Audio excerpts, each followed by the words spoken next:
어머니, 그건 저희가 관리를 도와드리려고. 혜진아, 나 67이야. 중환자실 수간호사 33년 했어. 위임장이 뭔지 몰라서 속을 사람으로 보이니? 67년을 살면서 딱 한 번 내가 낳은 자식 앞에서 완전히 투명인간이 된 날이 있었다.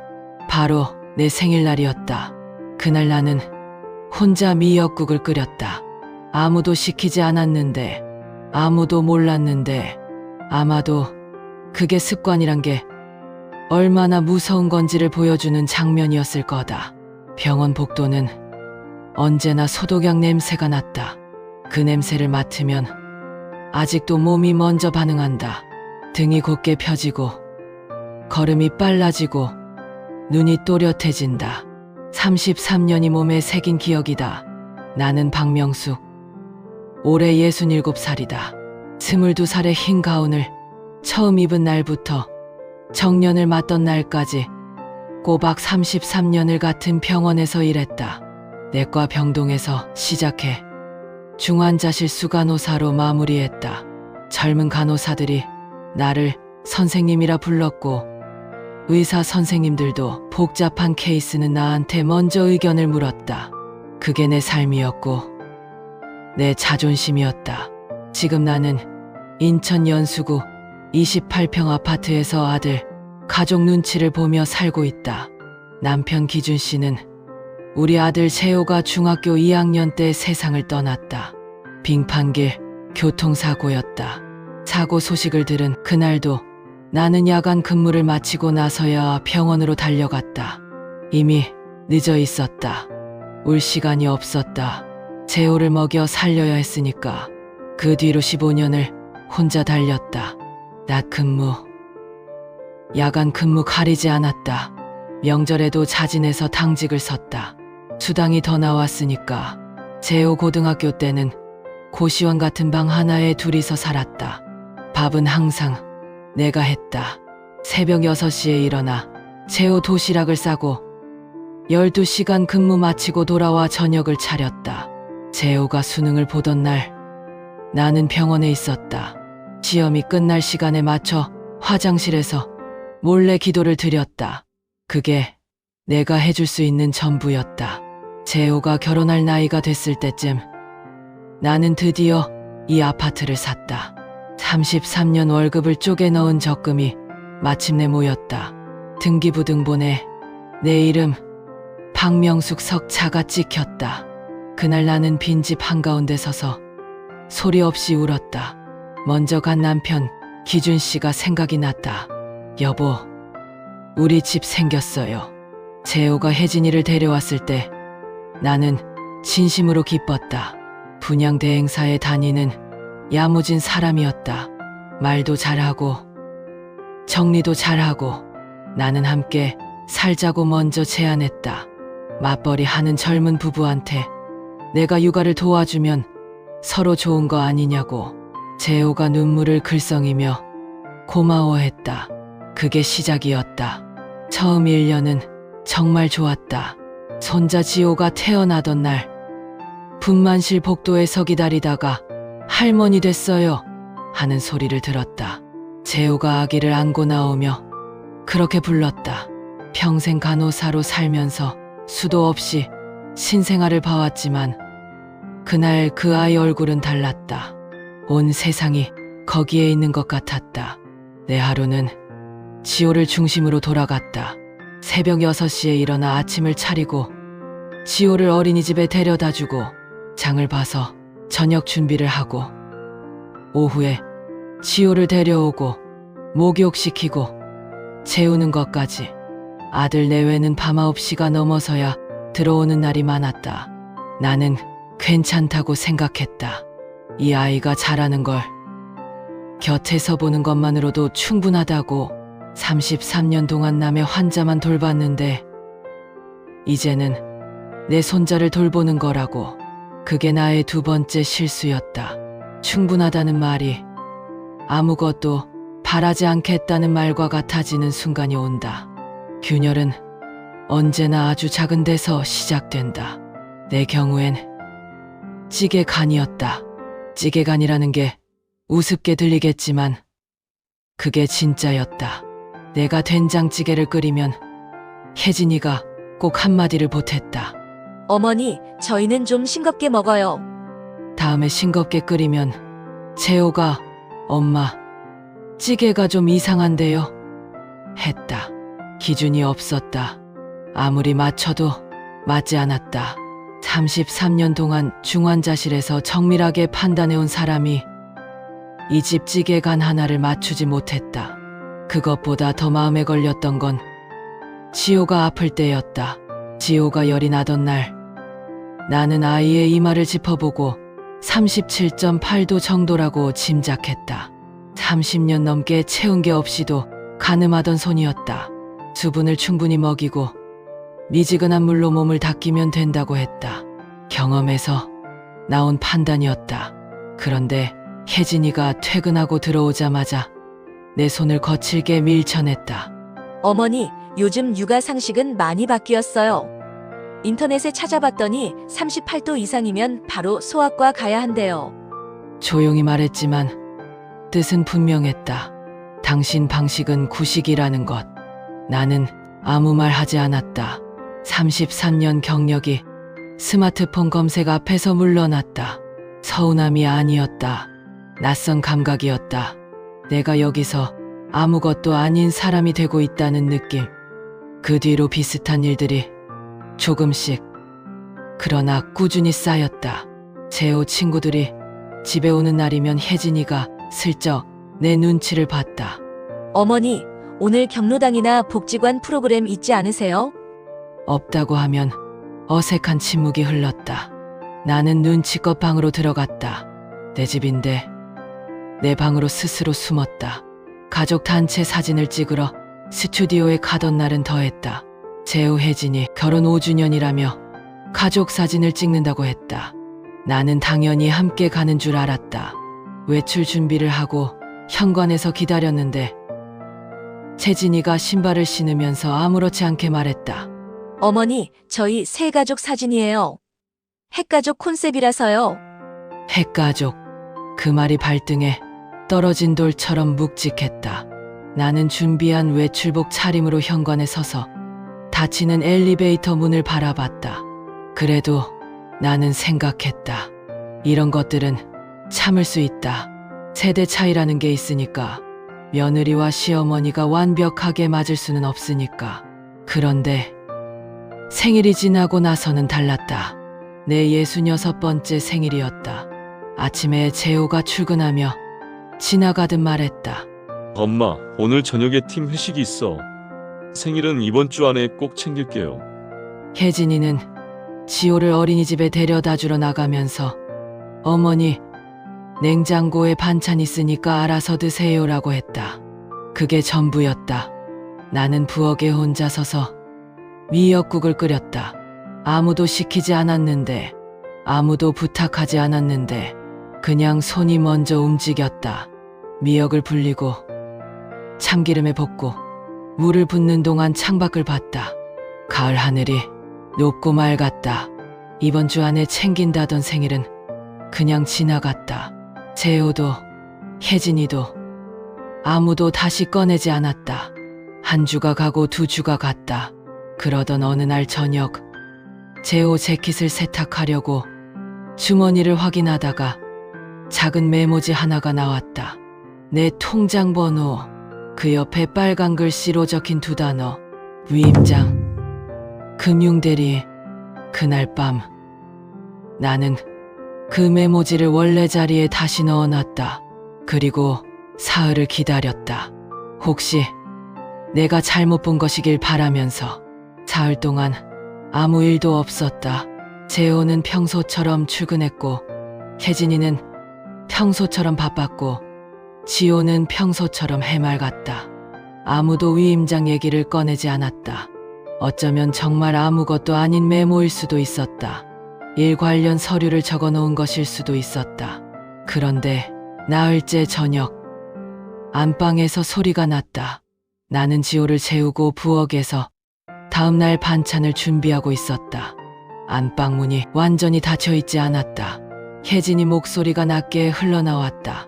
오빠, 어머니 아파트 이번 재건축 들어가면 입주권 나오는 거 알지? 시세가 지금보다 훨씬 올라. 그때 되면 어머니 혼자 관리하기 힘드실 거야. 미리 위임장 받아두면 우리가 대신 처리할 수 있잖아. 재호가 말했다. 그렇긴 한데 엄마한테 말씀드려야 하지 않아? 말씀드리면 복잡해져. 어머니 세대가 그런 거 잘 모르시잖아. 우리가 잘 알아서 하면 되는 거지. 냄비를 잡고 있던 손에서 힘이 빠졌다. 가스불을 끄고 고무장갑을 벗었다. 그 소리가 나지 않도록 아주 천천히. 나는 안방으로 걸어가지 않았다. 내 방으로 들어가 문을 닫고 앉았다. 가슴이 뛰었다. 그런데 놀랍게도 눈물은 나지 않았다. 중환자실에서 33년을 버티게 해준 그 냉정함이 그 순간 살아났다. 어머니 세대가 그런 거 잘 모른다고 했다. 노후자금 관리를 위임하는 서류가 어떤 의미인지 내가 모른다고 생각하는 것이었다. 수간호사가 환자 자산보호 관련 서류를 얼마나 많이 받는지, 치매 어르신들이 가족에게 재산을 넘기는 과정에서 어떤 일이 생기는지 나는 현장에서 수없이 봐왔다. 다음 날 아침 나는 지호를 어린이집에 데려다주고 곧장 은행으로 갔다. 33년치 노후자금이 담긴 통장을 들고 오래 다닌 은행이었다. 처음 이 통장을 만들던 날이 생각났다. 22살 첫 월급을 받던 날이었다. 봉투를 손에 쥐고 은행 창구 앞에 서서 얼마나 떨렸는지 이번엔 떨리지 않았다. 이 통장 비밀번호 변경하고 싶어요. 그리고 자산보호 관련해서 상담을 받고 싶은데 담당 PB 직원 연결해 주실 수 있나요? 창구 직원이 잠시 나를 봤다. 그리고 아무 말 없이 번호표를 뽑아줬다. 상담실에서 2시간을 보냈다. PB 담당자에게 상황을 설명했다. 메모지 이야기, 위임장 이야기, 재건축 이야기, 그리고 33년 동안 내가 어떻게 이 자산을 만들었는지를. 담당자가 조용히 듣더니 서류 하나를 꺼냈다. 어머니, 명의자본인 의사 없이는 어떤 처리도 불가능합니다. 통장의 위임 설정도 전혀 안 되어 있고요. 추가로 보호 설정 더 걸어드릴까요? 그 당연한 말이 그날따라 세상 어떤 말보다 든든하게 들렸다. 은행을 나와 걸었다. 목적지 없이 그냥 걸었다. 송도 신도시 방향으로 걷다 보니 어느 순간 바다가 보였다. 바닷바람이 불어왔다. 얼마 만에 맡아보는 바다 냄새인지 기억도 나지 않았다. 나는 벤치에 앉아서 오랫동안 그냥 바다를 바라봤다. 병원에서는 내 판단 하나가 사람 목숨을 살렸다. 그런데 지금의 나는 내 집에서 생일을 혼자 보내고 손자 체온을 재는 일에서 밀려나고 내 통장을 지키러 혼자 은행에 다녀왔다. 그날 밤 오래된 수첩을 꺼냈다. 병원 동료였던 정옥이가 강릉으로 내려가면서 적어준 번호였다. 몇 해 됐는데 번호가 바뀌지 않았으면 좋겠다 싶어 조심스럽게 눌렀다. 정호가 나야. 박명수. 어머나, 명수가 갑자기 웬일이야? 목소리가 왜 그래? 나 강릉 가면 근처에 빌릴 만한 데 있어? 수화기 넘어 잠깐 침묵이 흘렀다. 정옥이가 나를 오래 아는 사람이기 때문에 생긴 침묵이었다. 있어. 우리 옆집에 빈 방 있거든. 언제 올 건데? 그날 밤 나는 처음으로 우리 아파트 시세를 검색해봤다. 재건축 포함 예상 시세. 그 숫자를 보는 순간 나는 아주 조용하고 단단한 결심 하나를 내렸다. 결심은 했다. 그런데 손이 움직이지 않았다. 며칠을 머뭇거렸다. 낮에는 지호를 데리고 공원에 나가 벤치에 앉아 생각했다. 지호가 모래놀이를 하는 걸 보면서 이 아이가 할머니랑 헤어지면 어떤 표정을 지을까? 이 작고 따뜻한 손이 생각나서 흔들릴 것 같았다. 그날 밤에는 남편 기준 씨의 영정 사진을 꺼내봤다. 서랍 깊숙이 넣어뒀던 것이었다. 여보, 내가 지금 맞는 길로 가고 있는 거예요? 대답이 없었다. 물론이지. 죽은 사람은 대답을 못한다. 그래도 한참을 보다가 다시 넣었다. 또 사흘이 지났다. 그러던 어느 저녁 혜진이가 퇴근하면서 봉투 하나를 가져왔다. 노인복지 관련 안내 책자였다. 탁자 위에 슬쩍 올려놓으면서 말했다. 어머니, 요즘 복지관에서 어르신들 프로그램 많이 한대요. 친구분들도 사귀시고 활동적으로 지내시면 건강에도 좋을 것 같아서요. 나는 그 책자를 집어들었다. 실버 요가, 치매 예방 프로그램, 무료 급식, 노인 일자리 사업, 친절하게 정리되어 있었다. 혜진이가 나를 배려해서 가져온 것이라고 볼 수도 있었다. 하지만 나는 알았다. 지호 어린이집 하원 시간에 내가 복지관에 가 있으면 혜진이 친구를 집에 부르기가 더 편해진다는 것을. 그날 밤 나는 드디어 부동산에 전화를 돌렸다. 근처 부동산 3군데였다. 한 곳에선 전화를 받지 않았고 한 곳은 내일 방문하자고 했고 마지막 곳 사장님이 귀를 쫑긋 세우는 소리가 전화기 너머로 들렸다. 재건축 구역이요? 어머니 그 단지 지금 인기 많아요. 금매로 내놓으시면 빨리 나가요. 전화를 끊고 나서 손이 덜덜 떨렸다. 무서워서가 아니었다. 너무 오랫동안 참고 있던 것이 비로소 움직이기 시작하는 그 이상한 떨림이었다. 그런데 문제가 하나 있었다. 재호와 혜진이가 집에 있는 동안에는 부동산 사람이 집을 볼 수가 없었다. 매수자도 집을 봐야 계약이 되는데 기회가 왔다. 혜진이 친정아버지 생신이 있는 주말이었다. 재호, 혜진이, 지호 세 식구가 1박 2일로 나가는 날이었다. 나는 몸이 좋지 않다고 했다. 억지로 가지 않아도 됐다. 사실이기도 했다. 마음이 아픈 것도 몸이 아픈 거니까. 그 주말 토요일 아침 9시 부동산 사장님 2분이 연달아 집을 보러 왔다. 한 분이 거실을 둘러보며 말했다. 어머니 관리를 정말 잘하셨어요. 같은 단지 다른 집들이랑 비교가 안 돼요. 재건축 들어가기 전에 이 가격으로 나오면 사람들이 줄 설 거예요. 나는 그 말이 고맙기도 하고 씁쓸하기도 했다. 33년 동안 이 집을 이렇게 가꿔놨는데 정작 이 집에서 내가 주인으로 살았던 시간은 얼마나 됐는지. 빨리 진행하시지요. 가족분들이랑 상의는 하셨나요? 이 집 등기부등본에 내 이름만 있어요. 그 말을 하는 순간 오랫동안 움츠러들었던 무언가가 등 뒤에서 펴지는 느낌이 들었다. 사흘 뒤 매수자가 나타났다. 40대 초반 부부였다. 남편이 이 동네 출신이라며 꼭 여기서 살고 싶다고 했다. 집을 둘러보며 환하게 웃었다. 어머니 여기서 오래 사셨어요. 오래 살았죠. 행복하게 사셨을 것 같아요. 집에서 느껴져요. 나는 잠깐 말이 없었다. 행복했나? 처음엔 그랬을 거다. 남편과 둘이 이 집 처음 들어오던 날, 재호가 대학 합격 소식을 가져오던 날, 지호가 이 집에서 첫걸음마를 떼던 날, 그런 날들은 분명히 행복했다.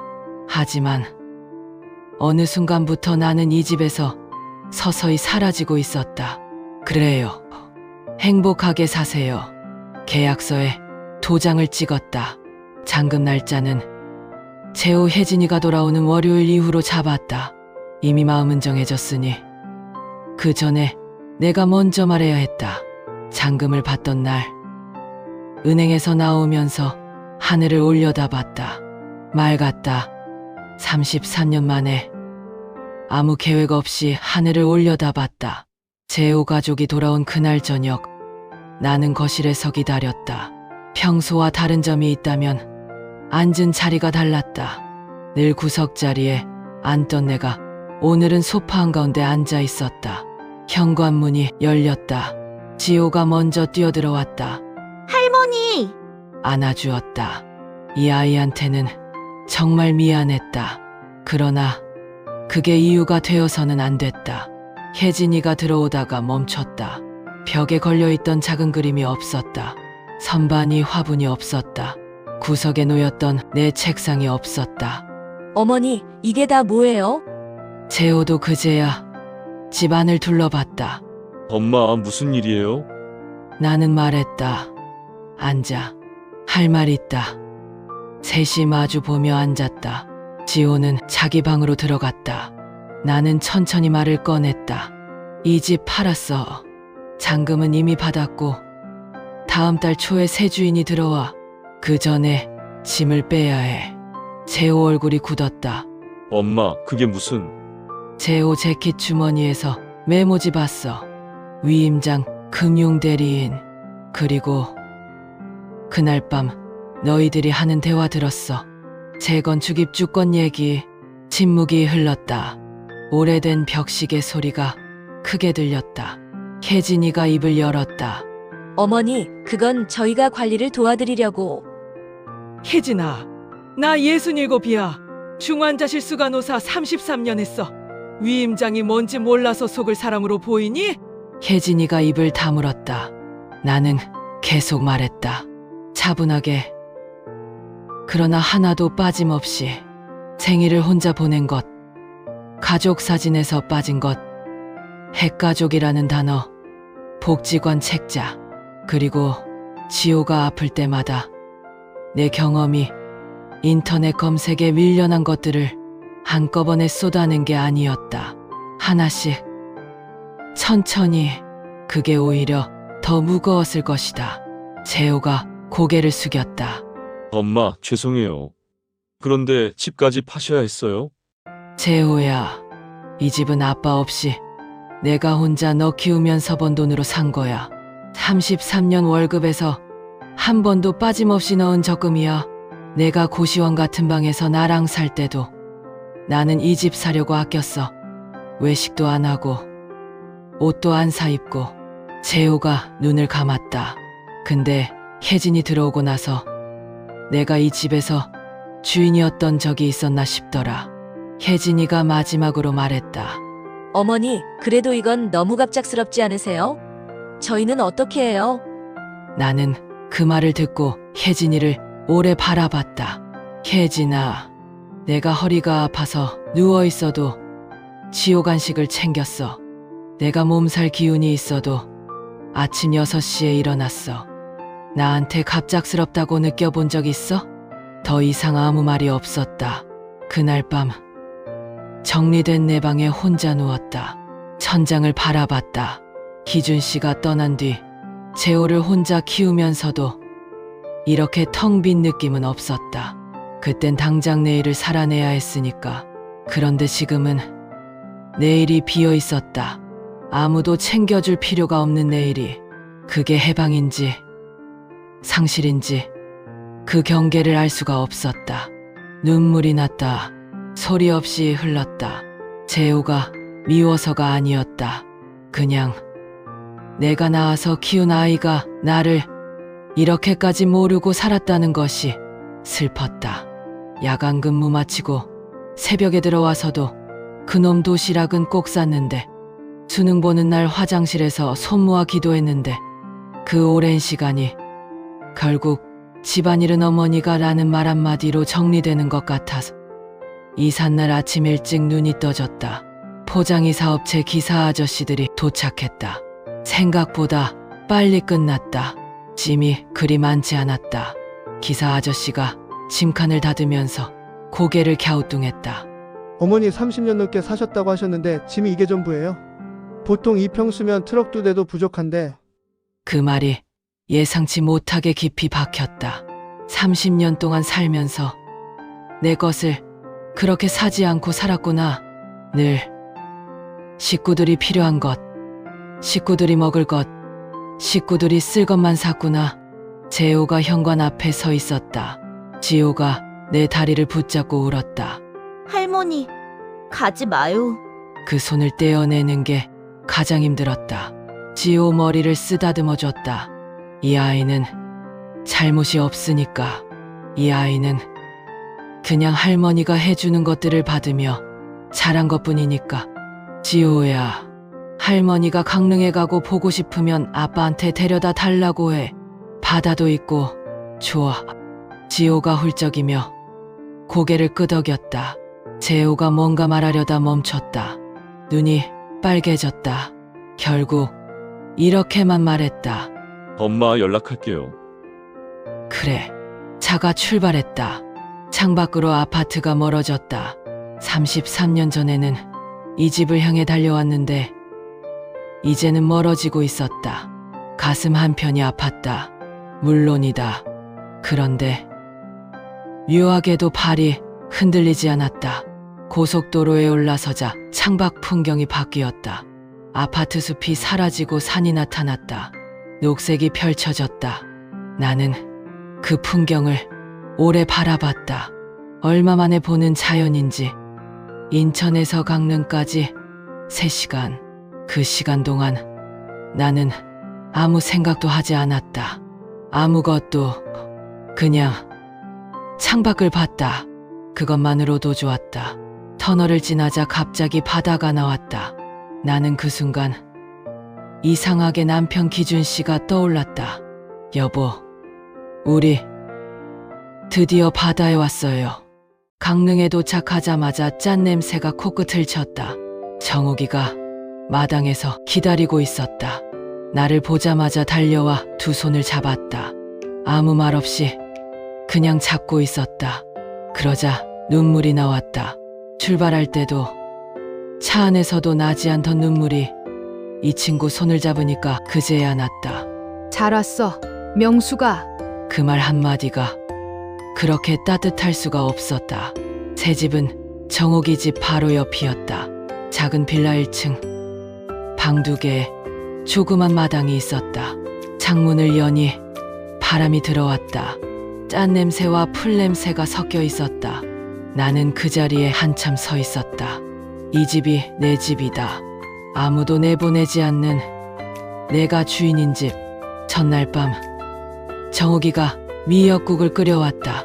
명수가, 여기선 내가 해줄게. 오늘은 아무것도 하지 마. 나는 아무것도 하지 않았다. 생전 처음으로 남이 차려준 밥상에 앉았다.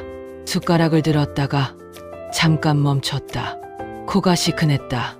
이 감각이 이렇게 낯설다는 게, 누군가 나를 위해 밥을 차린다는 게. 다음날 아침 일찍 해변으로 나갔다.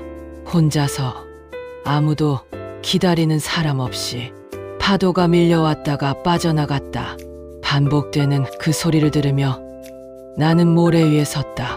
병원에서 임종 환자 곁을 지킬 때 마지막 파도처럼 숨이 빠져나가는 것을 그렇게 많이 봤는데 나는 아직 살아있었다. 파도처럼 다시 밀려올 수 있었다. 그 해변에서 친구 정옥이의 이웃들을 만났다. 모두 비슷한 나이대의 여자들이었다. 각자의 이유로 이 바닷가 마을에 흘러온 사람들이었다. 저는 서울서 내려온 박명숙이에요. 원래 수간호사했어요. 어머, 수간호사요?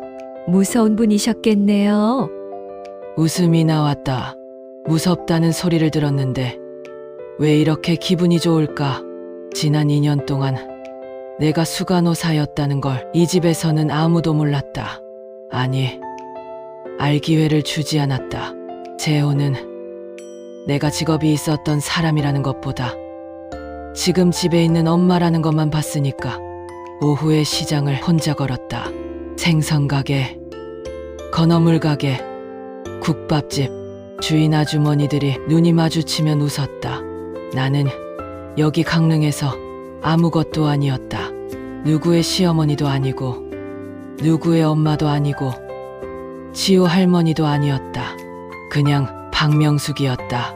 그것만으로도 이상하리만큼 충분했다. 저녁에 정옥이와 소주 한 잔을 했다. 정옥이가 물었다. 후회 없어?